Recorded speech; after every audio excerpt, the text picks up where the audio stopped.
খালি হাড়ি, বৃষ্টির শব্দ, ছোট্ট কুঁড়ে ঘর। মিম পেট চেপে বসে আছে। মিম, মা, খুব ক্ষুধা লাগছে। সালমা রান্নাঘরে যায়। হাঁড়ির ঢাকনা খুলে দেখে কিছুই নেই।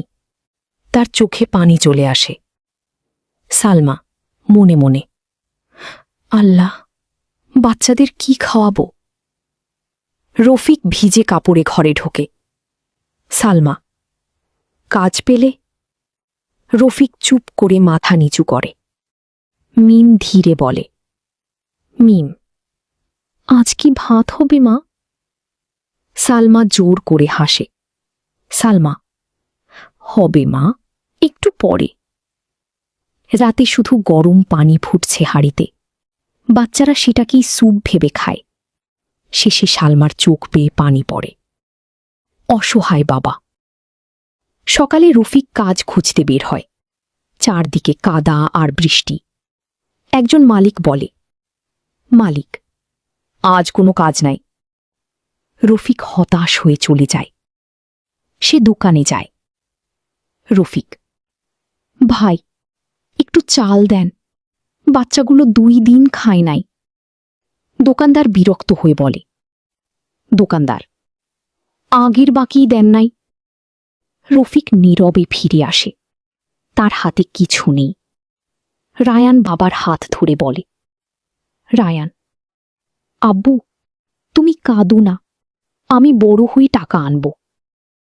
রফিক ছেলেকে জড়িয়ে ধরে কাঁদে। সকালে রফিক শহরে যাবার জন্য প্রস্তুত হয়। রফিক, আজ কাজ না নিয়ে ফিরব না। সে মেয়ের মাথায় হাত রাখে। রফিক, ফিরে এসে ভালো খাবার আনব।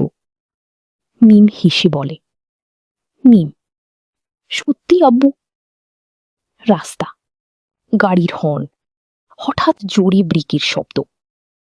গ্রামের কয়েকজন লোক সালমার বাড়িতে আসে। সালমা তাদের মুখ দেখে ভয় পায়।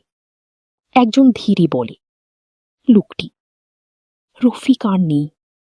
সালমা চিৎকার করে কেঁদে ওঠে। মিম শুধু বলে, মিম, আমার আব্বু কই? কয়েক মাস পরে সালমা মানুষের বাসায় কাজ করছে। ক্লান্ত শরীরে রাতে ঘরে ফিরে। বাচ্চারা ঘুমিয়ে আছে। সে তাদের মাথায় হাত বুলিয়ে দেয়।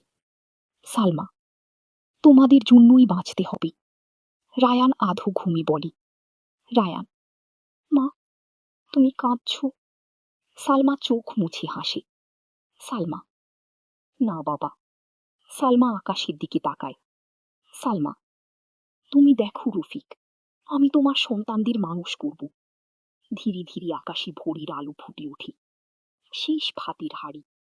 একটি অপরের প্রতি ভালোবাসা কখনো কেড়ে নিতে পারেনি।